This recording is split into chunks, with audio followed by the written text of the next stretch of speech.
Good evening, everybody. Like it. I think it's to play some of those songs in my high school band. How you guys doing? Kenny B here from Cities and Suburbs. Welcome aboard. It is April 11th. Coming at you here. Quick COVID update.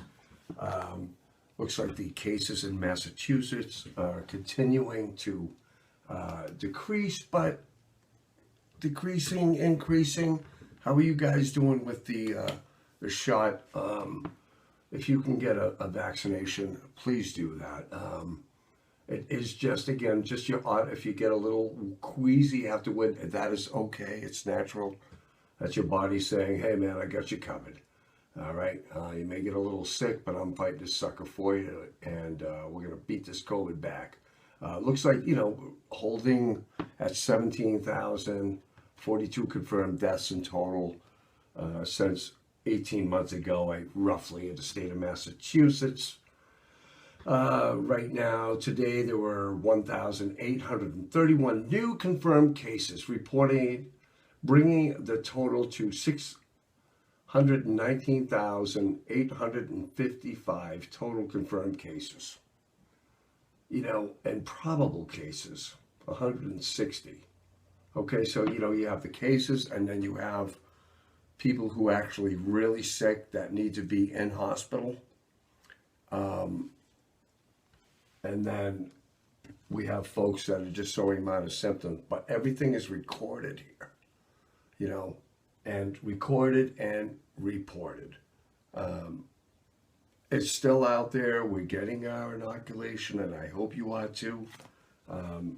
But we can beat this, man. We're getting to the summer. We've been fatigued by the lockdown for a long time. I'm not saying let's get rebellious by any means. I would say let's give the COVID virus the knockout punch. I mean, you're rocky and you don't have anything left, right? But you still find a way to take them down. That's because you don't forget the fundamentals of what makes you a winner. And what makes you a winner, what makes us a winner, is it's okay to keep wearing a mask. It's okay. I've had both of my vaccines. I don't really think about that when I go out in the public. I put the mask on. Do I want to unleash and say, hey man, I want to get my temperature taken whenever I go, into a public building, or I work in this environment, and I know, and it gets old, and it is fatigue. But Rocky Balboa won all his fights because he overcame fatigue, and saw what was actually the end in mind, if you will, and was holding the gold belt. And we can do that, and we'll get there. And I was watching baseball today, and I did not watch baseball last year. Fake baseball. Watched some of my older casts. It was all fake baseball last year. 60-game schedule, and the Dodgers winning the World Series, and that's what it took for the Dodgers to win the World Series, to only play 60 games. Whoa. We'll get that in the edit. But so Polar Park is going to open on May 11th. Listening last week, yes, there's going to be increased traffic. That's what an urban stadium of any sport type will do. It's also the sign of a thriving city, if you will. Go to Gillette Stadium and wait 2 hours just to pull out of your parking spot, by the way. And I have not experienced that because I have this thing, it's called, the radio or the TV. Oh yeah, it comes with my own living room and my own bathroom. I am not a spectator guy when it comes to, they complain about baseball. The old Foxborough Stadium, I remember watching, the old Patriots when they stunk, watching games that were like, 60 minutes turned into like 4 hours of 28 below zero hell, with a loss, by the way. But yeah, so of course, in Polar Park's going to be successful, and there's 9,000 people. There's not 9,000 parking spots. They got parking all laid out. And there's going to be a lot of people that walk to the ballpark to enjoy the game.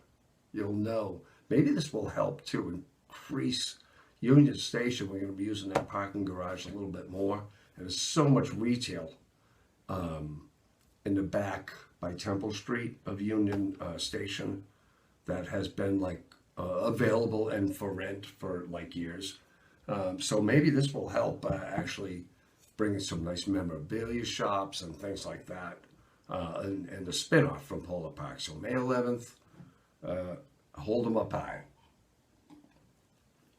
All right, we're going to do the thing. It looked like Worcester was looking at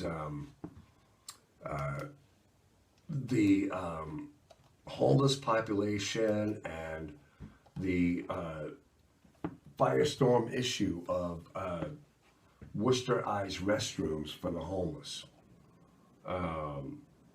Sariara Rivera, city councilor, press city manager Edward Augustus at the last council meeting on Tuesday,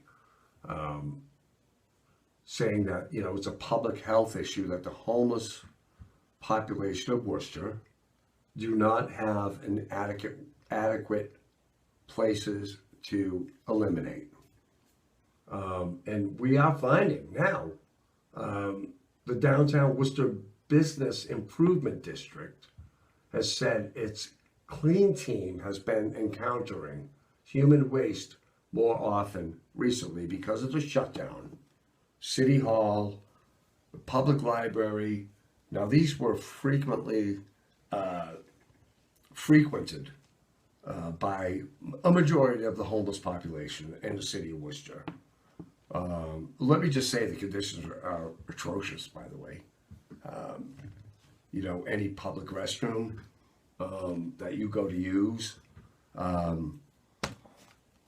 within the city of Worcester, and we want to put in restrooms in some particular site for the folks who are homeless in Worcester to, efficiently, take care of their hygiene. No, I don't have a problem with that. I'm just curious about, or concerned about how is that funded. The bathrooms right now that are available to that demographic population are not maintained and they are not clean. And these are not restrooms, particularly if you go into, which is really a sad state because legally, those bathrooms are public domain. Okay? City Hall, the Worcester Public Library have always been problems as far as not just folks using them, but people that are homeless use them for water.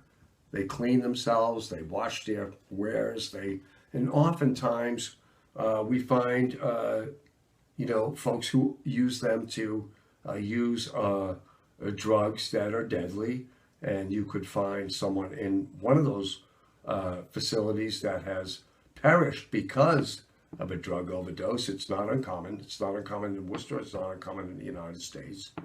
But we also have to think about why are in one of the best countries in the world that right now they say there are roughly about 600,000 homeless individuals in the United States. And how do they calculate that figure? They calculate that figure by counting the number of people on the streets, nonprofit organizations, programs that receive federal funding, shelters, how many people check in, this person's homeless, they ask you the question. You're bouncing around. What constitutes legal homelessness? 600,000 right now averaging in the United States. That number doesn't work at all. That number doesn't work at all. So obviously our cities we do not need multiple problems on top of a problem on top of a problem. Our urban cities are older, they have problems and they've had problems, socio-economic problems for a long time. But homelessness and where does homelessness start? You can blame the drug problem. You can blame, or not blame, you can point to the drug problem. You can point to, the breakdown in the social fabric of our family network. There's so many things to look at, guys. But I will say, we can get through this if we stop paying attention to the right things. I don't feel right now we have a federal government in administration. I'm watching fuel go up. I'm watching this go up. Shovel-ready projects. I listen to a lot of different radio, whether it's right, left, fake, not fake, probably both. I mean, right and left. What's in the middle? When I do hear the government saying, well, we're going to do this, we're going to take care of you, make sure everybody has this, that doesn't lift anybody up at all. So what are we going to do to get back on our feet in this country without big government getting in the way? I'm just going to ask you that, guys, and I'm going to leave you with that. All right. You guys have a good week going forward.